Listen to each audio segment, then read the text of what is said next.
हर attempt में 1 लाख से ज्यादा स्टूडेंट सीए फाइनल एग्जाम्स के लिए अपीयर होते हैं। उनमें से कुछ 14 आवर्स पढ़ते हैं, फिर भी उनका क्लियर नहीं हो पाता। बट कुछ होते हैं जो 8 to 10 आवर्स पढ़ते हैं और कंफर्टेबली क्लियर कर लेते हैं। ऐसा क्यों होता है? Hello everyone, this is CS पर Singhal this side and I welcome you all to this amazing session, जिसमें हम डिस्कस करने वाले हैं कुछ ऐसी मिस्टेक्स, ऐसी सेलेक्टेड मिस्टेक्स हैं जो कि हर सीए स्टूडेंट्स करते हैं और उस वजह से उनके अटेम्प्ट पे अटेम्प्ट लगते रहते हैं। और यहाँ पे हम सिर्फ मिस्टेक्स ही नहीं डिस्कस करेंगे, उनको इजीली कैसे रिकवर कर सकते हैं, कैसे उनको इजीली सुधारा जा सकता है ताकि आप अपना अटेम्प्ट सेव कर सको। तो so let's welcome CA final financial reporting faculty CA Akshit Luthra. Over to you sir. Hello guys, I am C. Akshit Luthra. I have cleared all the levels of the CA in the very first attempt. मेरी articleship का जो basic exposure रहा वो इंडेस applications पे था. So basically that's why I choose the subject like financial reporting. And let's discuss what the mistakes we guys make generally that's result into attempts. तो ना binge watch the classes, like जैसे Netflix होता है, हम classes watch करते जाते हैं but उनको रिवाइज नहीं करते जो जो कि सब्जेक्ट की रिक्वायरमेंट एंड सब्जेक्ट को एब्जॉर्ब करने के लिए नेसेसरी रहता है. अगर आप डिस्कस करें तो मैंने भी अपनी आर्टिकलशिप एक मिड साइज फर्म से करी है. तो उन केसेस में मिड साइज फर्म में क्या रहता है, भी like you have a too much work pressure, तो उसके चलते आप क्लासेस नहीं कर पाते. तो मैंने अपनी मोस्ट ऑफ द क्लासेस अपनी एग्जाम लीव्स में ही कंप्लीट करी हैं.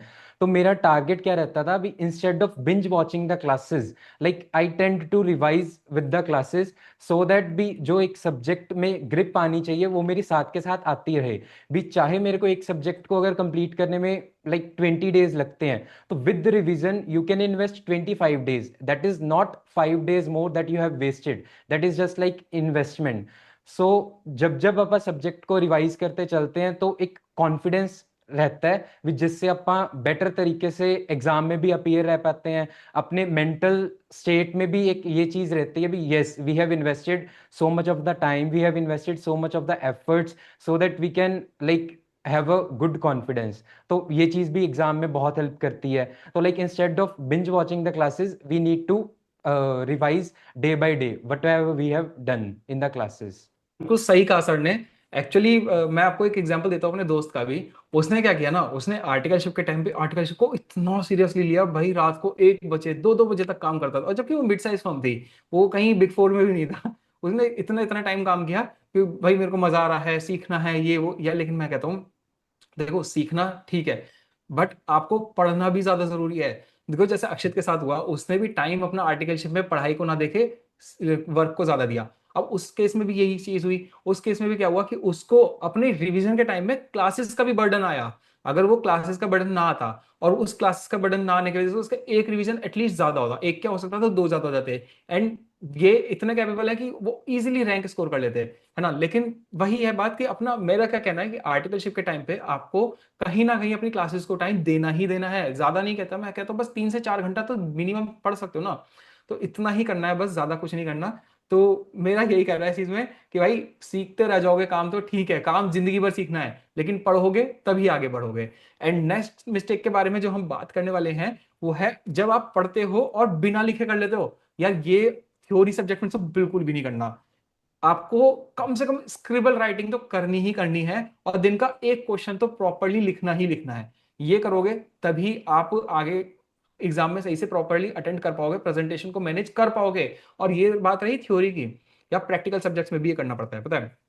प्रैक्टिकल सब्जेक्ट्स में बच्चे क्या करते हैं, ऑडिट में पढ़ लेंगे, हाँ ये पढ़ लिया बस रीड कर लिया कैलकुलेटर पे टक टक टक टक, और वही सारे क्वेश्चंस हो गए। जब एग्जाम में लिखने बैठते हैं तब लगता है ये टक टक तो हो रहा है, लेकिन इसको दिखाएं कैसे। और वो जब सोचते हैं ना, उसे सोचने सोचने में उतना टाइम निकल जाता है जितने में अटेंड करना चाहिए। और फिर बात आ जाती है अगले क्वेश्चन की, फिर टाइम जाता दिखता है, फिर पैनिक बढ़ता जाता है, पढ़ते जाता है। वो पैनिक बढ़ते बढ़ते बढ़ते बढ़ते यहाँ पे फिर उसका पूरा ही गेम खराब हो जाता है। जब पढ़ रखा होता है सब कुछ, सिर्फ एक राइटिंग प्रैक्टिस की छोटी सी चीज रह रही थी, वो नहीं करी बस, इस वजह से वो पीछे रह जाते हैं। तो इसके लिए ये कहता हूँ कि यार राइटिंग प्रैक्टिस जरूर करनी है, चाहे स्क्रिबल में करो, और दिन का बस एक क्वेश्चन प्रॉपर्ली सॉल्व करो। प्रॉपर्ली जैसे एग्जाम लिखना एक करो, ऐसा नहीं कहूंगा मैं कि यार 100 क्वेश्चन करो तो 100 के 100 सही से सॉल्व करना है, नहीं करने यार, होंगे भी नहीं, पॉसिबल नहीं है। तो यहाँ पे आपको स्क्रिबल में करना है, लेकिन सिर्फ एक क्वेश्चन 2 क्वेश्चन मैक्सिमम दिन के करो। सही से करोगे, आपकी प्रेजेंटेशन एग्जाम में अपने आप इंप्रूव होती रहेगी, और आपको ये चीजें टेस्ट में भी अपने दिखते रहेंगे। Over to sir. Right. And the next common mistake है that is ignoring ICI language. In the subjects like FR या ऑडिट, इसमें क्या रहता है भी आईसीआई रिक्वायर्स कीवर्ड्स भी। अगर हमने वो पर्टिकुलर कीवर्ड्स अपने आंसर में यूज कर लिए तो like you got directly marks. तो सेम लाइक एफआर में भी ऐसा है। अभी एफआर का ट्रेंड क्या है भी, like ICI more focus toward analysis based questions भी। अगर एक पर्टिकुलर केस स्टडी है तो उस केस स्टडी में क्या पर्टिकुलर इंडेस का पैराग्राफ यूज करके या इंडेस की रेफरेंस यूज करके उसको हम लाइक उसका हम सोल्यूशन प्रोवाइड कर सकते हैं। तो अभी ये जो ट्रेंड है इसमें भी आईसीआई का मोर फोकस रहता है लाइक उनकी लैंग्वेज क्या है, इंडेस के बेयर के वर्ड्स क्या हैं। तो सेम ऑडिट में भी, तो अभी हमारा फोकस स्टार्टिंग से यही होना चाहिए भी। जस्ट हम सब्जेक्ट को गो थ्रू ना करते जाएं, हम जस्ट उसको रीड ना करते जाएं। जो एक कीवर्ड्स की बेसिक अंडरस्टैंडिंग है, एक जो कीवर्ड की फ्लुएंसी है अपनी लैंग्वेज में, अपनी राइटिंग में, अपने को from the day one itself with the classes itself अपने को मेंटेन करनी चाहिए, ताकि आगे जाके अपने को ये दिक्कत ना आए भी कैसे अपने को एग्जाम में प्रेजेंट करना है एंड कैसे कीवर्ड्स वगैरह राइट करके अपने को मैक्सिमम मार्क्स अपने स्कोर करने हैं। Over to you sir. इसमें एक चीज और है, कीवर्ड्स अगर याद कर ही रहे हो, देखो पढ़ना तो है ही कीवर्ड, बट एग्जाम में कीवर्ड याद आएगा नहीं आएगा, यहाँ डाउट आता है, बहुत दिक्कत होती है कि सर एग्जाम में याद ही नहीं आया क्या कीवर्ड था।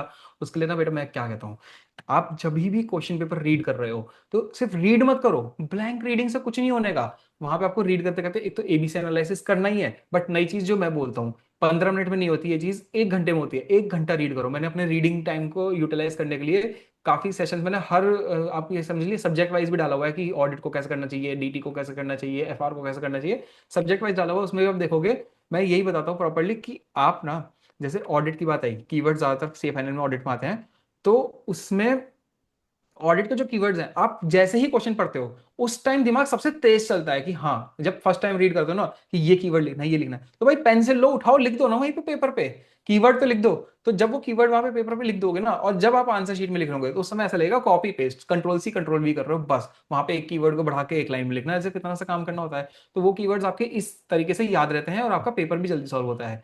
ठीक है, बाकी आपको इसको डिटेल में देखना है, जानना है, तो आप मेरी आप अपना 15 मिनट्स यूटिलाइजेशन वाले मैंने सेशंस डाले हुए हैं, जिसमें आपको बताया कि रीडिंग टाइम को कैसे यूटिलाइज करना चाहिए, कैसे कैसे करना चाहिए, उस चीज में आपको ये बहुत अच्छे से क्लियर हो जाएगा। एंड नेक्स्ट मिस्टेक पे जो हम आते हैं वो है कि आप डिफिकल्ट चैप्टर्स को छोड़ देते हो। पता है, दो चीज होती है, एक होता है एबीसी एनालिसिस, उसके अकॉर्डिंग छोड़ना, है ना। लेकिन एबीसी एनालिसिस में मैं यही कहता हूँ कि अगर फर्स्ट रिवीजन तक कर रहे हो ना, तो 100% चैप्टर, 100% सिलेबस आपका कवर होना चाहिए। ये जो सी कैटेगरी छोड़ने वाली बात होती है, सेकंड रिवीजन थर्ड रिवीजन 1.5 दिन में छोड़ने वाली बात होती है।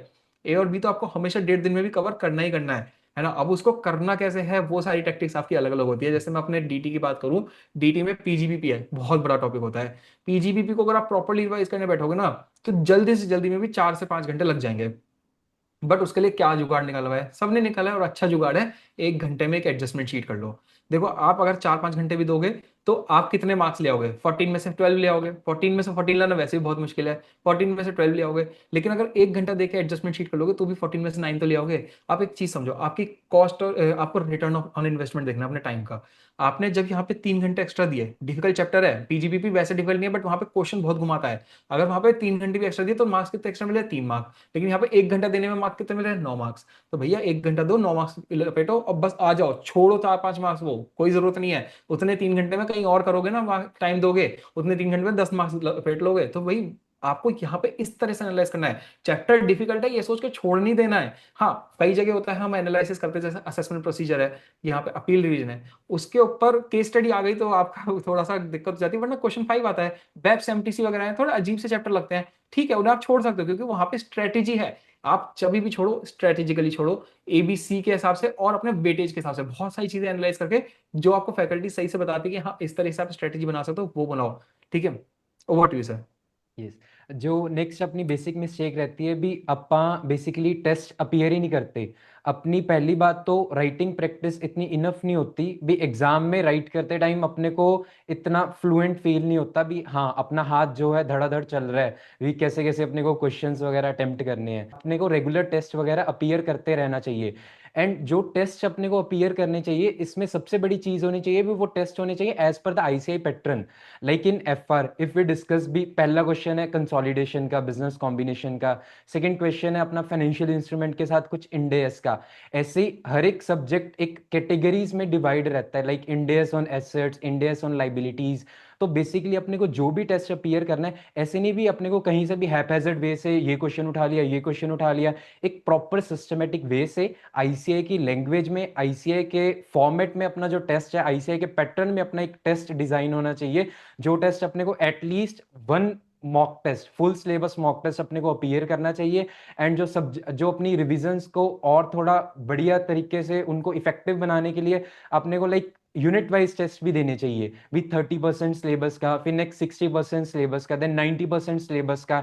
ऐसे अपन यूनिट्स में डिवाइड करके अपने को टेस्ट वगैरह सारे प्रॉपरली टाइम पे देने चाहिए, ताकि अपना एक लाइक एग्जाम सिचुएशन अपनी सिमुलेट हो पाए, अपन कैसे एग्जाम में अपीयर कर पाते हैं। एंड ये टेस्ट से ही अपनी जो है एक स्पीड वगैरह भी बनी रहती है। लाइक एफआर ग्रुप वन का सबसे वॉल्यूमिनस सब्जेक्ट है, like that is not at all difficult. If you study FR, it's like yes, you are getting the concepts, you are getting the topics, whatever like we are going through.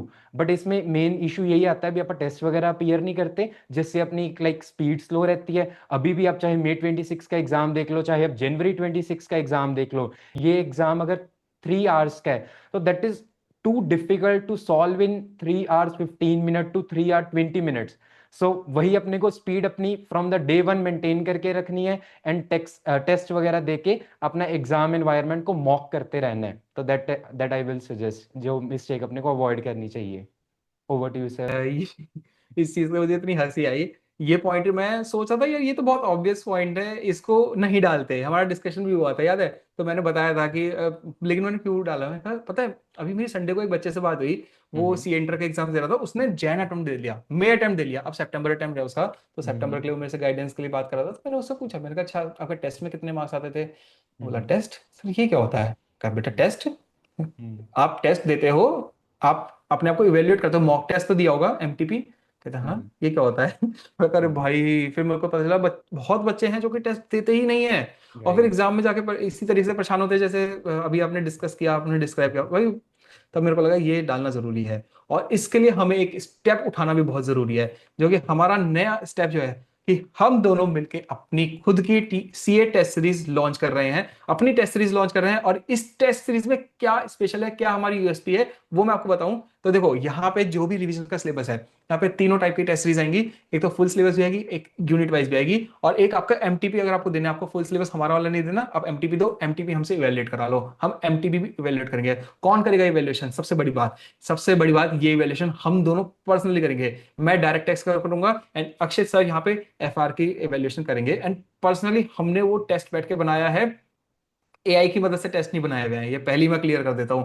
और सबसे बड़ी USP एक और, कि ये test आपको market में, जितने भी मार्केट में सेलर्स हैं, जो भी टेस्ट दे रहे हैं, वो सब के सब एक तो किसी सीए से नहीं चेक कराते, और उनके प्राइस से भी लोअर प्राइस पे हम लाएंगे, ये मेरा वादा है। ठीक है। अब इसके बाद मैं आपको एक चीज और बता दूं, एक कमी भी। अब देखो, जब मैं अपनी टेस्ट की इतनी तारीफ कर रहा हूं, तो एक कमी भी तो बनती है ना सर। तो यहाँ पे कमी जो रहेगी वो ये रहेगी कि सर देखो, क्योंकि हम दोनों पर्सनली इवेल्युएट कर रहे हैं, अपना टाइम डेडिकेट कर रहे हैं, तो इट इज नॉट पॉसिबल कि हम यहाँ पे अनलिमिटेड स्लॉट्स रख लें और जितने स्टूडेंट्स चाहे एनरोल हो जाए और हम उनका चेक कर पाए टेस्ट को। ठीक है। राइट। एंड हम कोई भी सीए को हायर नहीं कर सकते उतने लोएस्ट अमाउंट पे जितने में हम यहाँ पे ऑफर करने वाले हैं, तो वो चीज हम पर्सनली ही कर सकते हैं। और इसी वजह से ये हमारी टेस्ट सीरीज का एक कौन बनता है कि यहाँ पे हमें लिमिटेड स्लॉट्स देने पड़ेंगे। अब ये लिमिटेड स्लॉट्स जो हमें देने हैं, ये ऑलरेडी, मैं देखो ये कहीं फेवर नहीं कर रहा, लेकिन मैंने, हम ये पब्लिकली पहली बार ही बता रहे हैं सर, लेकिन ऑलरेडी, क्योंकि जितने लोगों से डिस्कस हुआ, 30% सीट्स हमारी बुक हो चुकी हैं। राइट। ठीक है। वेबसाइट 1 2 3 दिन में मैक्स टू मैक्स लाइव हो जाएगी, तब तो आप परचेस कर ही सकते हो। बट आपको अगर पहले से ही स्लॉट बुक करना है, तो मेरे को और अक्षय सर को, मैं किसी को भी आप यहाँ पे डीएम कर सकते हो। आपको कौन सा स्लॉट बुक करना है, बाकी कोई डिटेल्स जाननी है तो आप हमसे बात कर सकते हैं। ठीक है। इसके लिए मैं ये कहूंगा यार, टेस्ट सीरीज देना इतना इंपॉर्टेंट है ना। टेस्ट सीरीज दे दी, अगर उसमें पास हो गए, एग्जाम में पक्का पास हो जाओगे। अगर राइट। टेस्ट सीरीज में कुछ गड़बड़ लग रही है, तो वहां पे आप अपने आप को इंप्रूव करोगे, वहां हम आपको गाइड करने के लिए आएंगे ना। अगर हम टेस्ट ले रहे हैं, आपको परेशानी हो रही है, तो, और वो जबकि आईसीआई पैटर्न वाला टेस्ट है, आपको अगर परेशानी हो रही है, तो हम बताएंगे कैसे इंप्रूव करना है, आगे आप क्या कर सकते हो, कैसे स्टेप ले सकते हो। ठीक है। जो भी आपके डिसीजन से गाइडेंस है, उसमें हम आपकी पूरी पूरी मदद करेंगे। तो यहाँ पे हम सिर्फ टेस्ट नहीं दे रहे हैं, आपको पर्सनलाइज गाइडेंस भी फ्री ही मिल रही है यहाँ पे सब कुछ। ठीक है, तो that is very very valuable offer for you, है ना। अब राइट। यहाँ पे क्या होएगा, हम जब आपको बताएंगे कैसे इंप्रूव करना है, तो आपका टेस्ट में भी परफॉर्मेंस आगे आगे इंप्रूव होगी। ठीक है, जैसे ही वो इंप्रूव होगी, एग्जाम ऑटोमेटिकली पास हो जाओगे। तो ये रामबाण है। अगर आपने टेस्ट दे दिया, एक बार टेस्ट लिया और प्रॉपरली डेडिकेटेड होके दिया उसको, तो हमारी जिम्मेदारी बन जाएगी वो कि आप पास हो जाओगे। और इसमें मुझे कहने में कोई डर ही नहीं है, क्योंकि अगर आप ये चीज कर लेते हो ना और टेस्ट में पास हो रहे हो, तो पक्का एग्जाम में पास हो जाओगे यार। फेल होने का मतलब ही नहीं बनता, वहां पे सक्सेसफुल रिजल्ट आने का मतलब ही नहीं बनता, है ना sir. Right sir, right. And sir, एक चीज मैं जो डिस्कस करना चाहता हूँ भी, जब भी मैं FR के ये टेस्ट वगैरह डिजाइन कर रहा था ना, तो आई वॉज भी लाइक, अगर हम्म। यूनिट वाइज टेस्ट हमने 1 घंटे का रखा है, तो स्टार्टिंग में वो टेस्ट 1 घंटे में सॉल्व करना is like too much difficult. अगर कोई एक्सपर्ट ही है तो yes yes he can do it, but yes ICAI test ना, ICAI भी ऐसे ही करता है भी, अगर 3 घंटे का भाई, एग्जाम है तो वो 3.5 घंटे में कंप्लीट हो सकता है। तो हमारे जो टेस्ट है वो भी इसी ऑब्वियसली। पैटर्न पे डिजाइंड है भी, अगर हमने आपको 1 घंटा एक टेस्ट में अलॉट करा है, तो that test can be solve in 1 hour 10 minute, 1 hour 15 minute। If you are attempting like बिल्कुल सर। 35 to 36 मार्क्स ना, तो that is like yes you guys are ready. तो इस तरीके से हमने बिल्कुल ICAI के पैटर्न पे अपने टेस्ट वगैरह डिजाइन करे हैं। हाँ जी सर, मैंने तो थोड़ा सा डिफिकल्टी, मतलब नए डिफिकल्टी लेवल्स लाइक बनाते हुए मैं ये सोचता था, ये आईसीए के पैटर्न से मैच नहीं करनी चाहिए। कैसे, मतलब पैटर्न मार्क्स वाइज मैच करेगा, बट आईसीए की डिफिकल्टी नहीं मैच करनी चाहिए। आईसीए की डिफिकल्टी से इतना ऊपर नहीं, बट इतना तो मैं ऊपर दे रहा हूँ। क्योंकि सर राइट। जैसा एएफएम के साथ हुआ ना, ऐसा किसी दिन डीटी के साथ हो गया, सर सब ऐसा परेशान हो जाएंगे ना, क्योंकि जो डीटी में आसान का खेल चल रहा है इतने टाइम से, वो राइट। कुछ नहीं पता कब आईसीए पलट दे उसको, कब एआई से क्वेश्चंस पूछ ले। डीटी में इतने प्रोविजंस हैं, इतने प्रोविजंस हैं, कहीं से भी घुमा के कुछ भी पूछ लेगी, क्वेश्चन एकदम गलत हो जाएगा। तो मैंने राइट सर। ऐसे ऐसे इतना तो ऊपर रखा है लेवल को। और राइट। क्वेश्चंस कहीं नए नहीं बनाए हैं मैंने, टू बी ऑनेस्ट। मैंने सारे क्वेश्चंस अपने पीवाईक्यू आरटीपी वगैरह से ही, इन्हीं से ही उठाए हुए हैं, अपने आईसीआई मॉड्यूल से भी उठाए हैं। तो कहीं से बहुत बाहर से क्वेश्चंस नहीं लाया हूँ, एआई से बना के तो मैं लाया भी नहीं। तो इतना डिफिकल्टी आपको नहीं लगेगी, आपने अच्छी प्रैक्टिस कर रखी है तो। बट हाँ, अगर आपने नॉर्मली प्रैक्टिस कर रखी है, तो आपको थोड़ी डिफिकल्टी आएगी और आप अपनी प्रैक्टिस को एक्सेलेरेट करोगे। तो ये मेरा वादा है। बाकी वो आपके ऊपर है भाई, आप करना चाहते हैं परचेज आप कर सकते हैं, बस स्लॉट्स लिमिटेड है, तो उसका थोड़ा सा ध्यान रखना। तो नेक्स्ट पॉइंट जो हमारा आता है वो आता है कि यार स्टूडेंट्स आरटीपी एमटीपी पीवाईक्यू और एमसीक्यू बुकलेट ही नहीं करते। सर आरटीपी एमटीपी पीवाईक्यू तो बहुत फिर भी कर लेते हैं, लेकिन एमसीक्यू बुकलेट मैक्सिमम, मतलब 95 से ज्यादा परसेंट स्टूडेंट्स छोड़ के जाते हैं। और आपको एक फैक्ट बताता हूं मैं, डायरेक्ट टैक्स में एमसीक्यू बुकलेट से, डायरेक्ट टैक्स में सीए फाइनल के वो भी 20 मार्क्स के अराउंड का एमसीक्यू बुकलेट बुकलेट से आता है। यानी कि मैं सीधे बोलता हूँ, मैंने एमसीक्यू बुकलेट 2.5 आवर्स में करवाई है कवर अपने यूट्यूब चैनल पे। और अगर वो 2.5 आवर्स दिए, तो आपके 15 to 20 मार्क्स तो गारंटीड है, आपके वो कहीं नहीं जाने वाले हैं। ठीक है, इतना मैथ, इतना इंपॉर्टेंट है एमसीक्यू बुकलेट। और आरटीपी एमटीपी पीवाई की भी बात करूं, तो यार लेटेस्ट क्वेश्चंस जो भी आ रहे हैं, लेटेस्ट अमेंडमेंट्स आ रहे हैं, उनके बारे में, उनके लिए आप कैसे प्रैक्टिस कर लोगे। और बाकी भी किसी चैप्टर सब्जेक्ट की भी बात कर लो, तो जो लेटेस्ट क्वेश्चंस आ रहे हैं, न्यू क्वेश्चंस तो आपको देखने ही पड़ेंगे ना।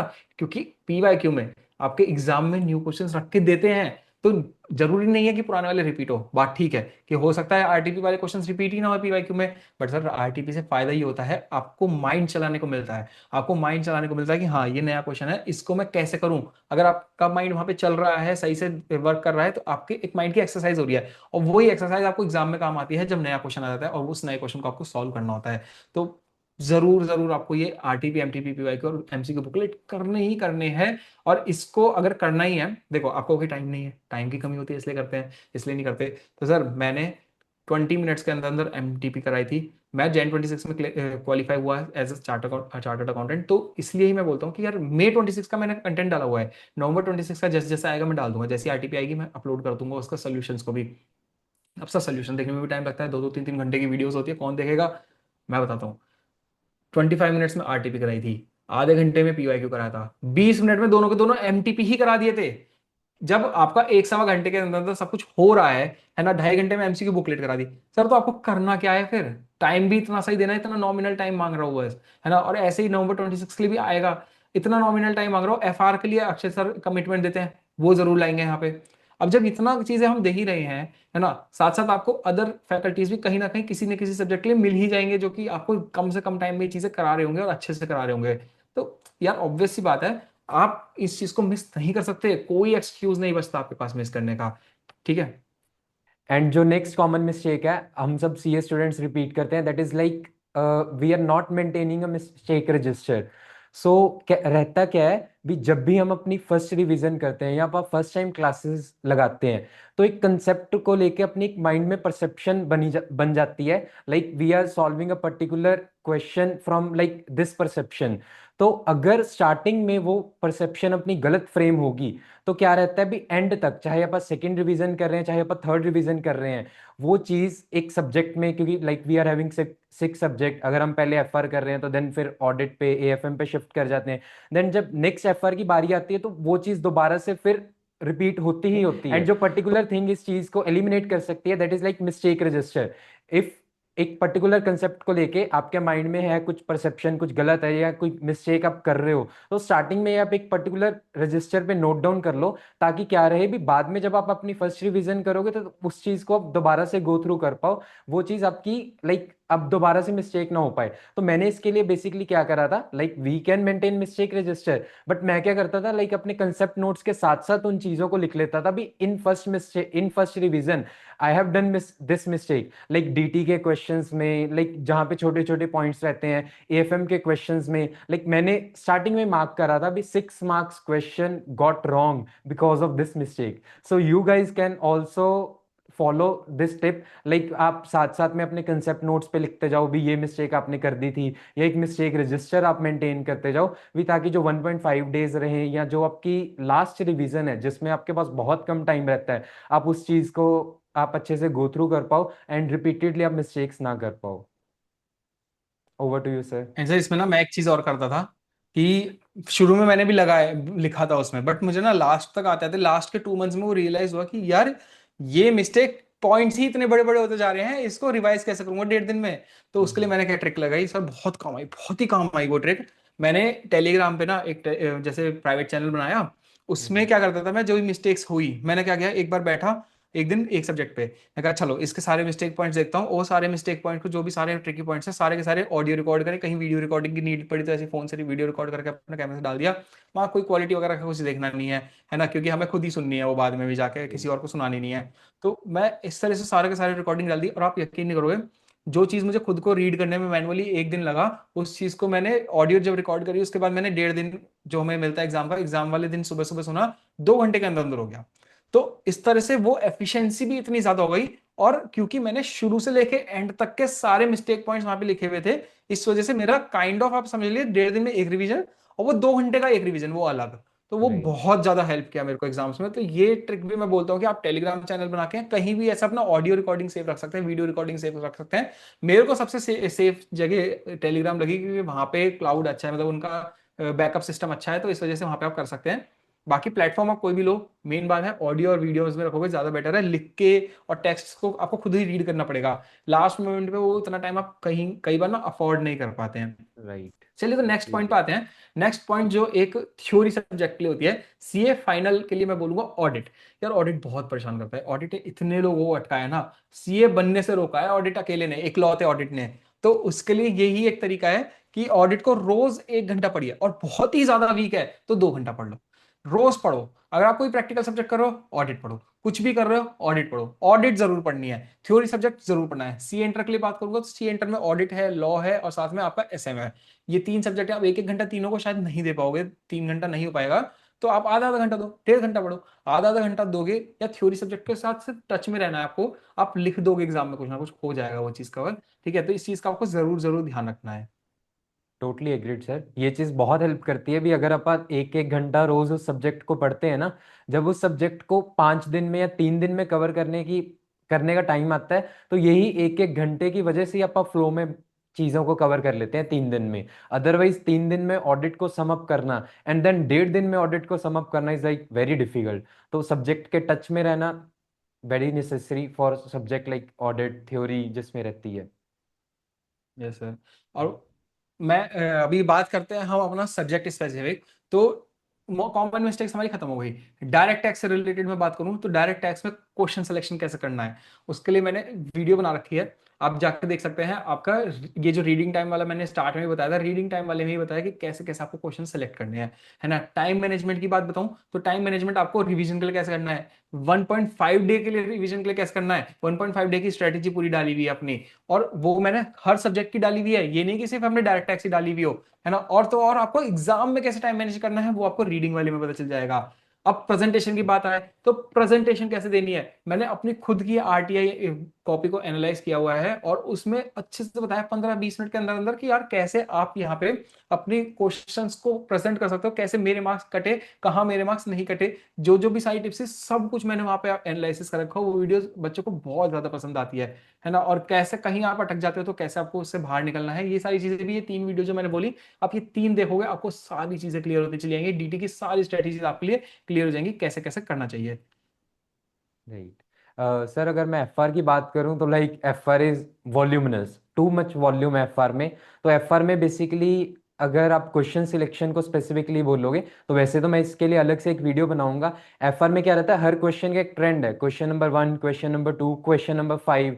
तो मोस्टली स्टूडेंट क्या करते हैं, क्वेश्चन नंबर 5 को स्किप करते हैं, जिसमें इंडेस 115, इंडेस 101, कंसेप्चुअल फ्रेमवर्क, ऐसे कुछ थ्योरी चैप्टर्स रहते हैं। तो लाइक आप उस स्ट्रेटेजी को अडॉप्ट कर सकते हो। एंड एफआर में टाइम मैनेजमेंट के लिए like you can give our test जो हमने आईसीआई पैटर्न पे बनाए हैं। एंड इसमें एफआर में बेसिकली बस इतनी सर। थ्योरी तो रहती नहीं है। And presentation that is like very much important. FR में प्रेजेंटेशन, आप कंसोलिडेशन के क्वेश्चन को कैसे अटेम्प्ट कर रहे हो, लाइक आप इंडेक्स 109 के क्वेश्चंस को कैसे अटेम्प्ट कर रहे हो, उसमें आप अमोर्टाइजेशन स्केड्यूल बना रहे हो या नहीं बना रहे, अब जर्नल एंट्रीज कैसे पास कर रहे हो। तो इन सभी चीज़ों के लिए यस, हम अलग से मैं एक अलग से वीडियो लेके आऊंगा एफआर के रिलेटेड, कि साइड बाय साइड जैसे जैसे आप प्रैक्टिस करते जाएंगे तो ये चीज़ अपने फ्लो में आ जाएंगी। And will make a video, separate video on that. And we just look forward to be a small part of your CA journey, and we believe तुम सीए बन जाओगे।